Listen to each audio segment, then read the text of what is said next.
मी Amreen Khan, Aurangabad UCN TV नेटवर्कमध्ये आपले स्वागत। आता एक नजर आजच्या ठळक घडामोडींवरती। इलेक्शन कमिशनला उत्पन्न कमी दाखवणाऱ्या भूमी दाम्पत्याकडे एवढी वाईन शॉप लायसन्स आली कशी? ठाकरे गटाने लावला आरोप।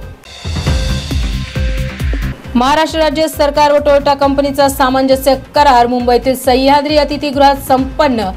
20,000 कोटींची होणार गुंतवणूक। जिल्ह्यातील 8,000 बेरोजगारांना मिळणार रोजगाराची संधी। आयुष्यमान भारत योजनेतील त्रुटी दूर होऊन आधुनिकीकरणाबाबत डॉक्टर ओम प्रकाश शेट्टी यांनी दिली माहिती। गंगापूर तालुक्यात बसविण्यात आले 115 हायटेक CCTV कॅमेरे। संपूर्ण तालुक्यावर CCTVची राहणार आता करडी नजर।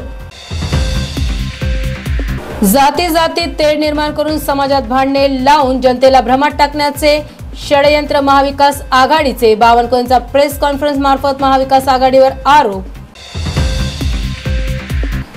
रक्तवाहिन्यांच्या आजारासंदर्भात जिल्ह्यात पहिल्यांदाच 2 दिवसीय राष्ट्रीय परिषद। 3 व 4 ऑगस्ट रोजी हॉटेल रामा इंटरनॅशनल मध्ये होणार संपन्न। अद्रक उत्पादक शेतकरी शिष्टमंडळाने घेतली पालकमंत्री सत्तारांची भेट। सरसकट अद्रक खरेदी करण्याचे बंधनकारक करू, पालकमंत्र्यांचे स्पष्टीकरण। कंत्राटी कर्मचाऱ्यांना कामावरून काढून टाकण्याची धमकी देणाऱ्या शासकीय रुग्णालय अधिष्ठाता विरोधात महाराष्ट्र कामगार कर्मचारी संलग्न हायटेकचे जोरदार निदर्शन। डोंगरी जिल्हा परिषद शाळेत विजय वडेट्टीवारांच्या वतीने विद्यार्थ्यांना शालेय साहित्याचे वाटप।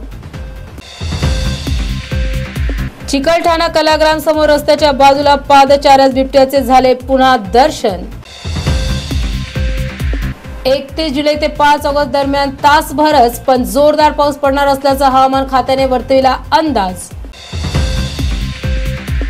जायकवाडी धरणात पाण्याची आवक संत गतीने वाढत असल्याने जानेवारी-फेब्रुवारी मधील पाणी टंचाईचे संकट आवासून आहे उभे।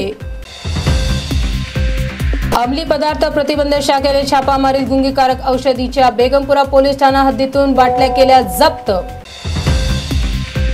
महानगरपालिकेच्या वतीने 1 ऑगस्ट ते 15 ऑगस्ट पर्यंत 1 तास शहर साथी मोहीम येणार राबविण्यात।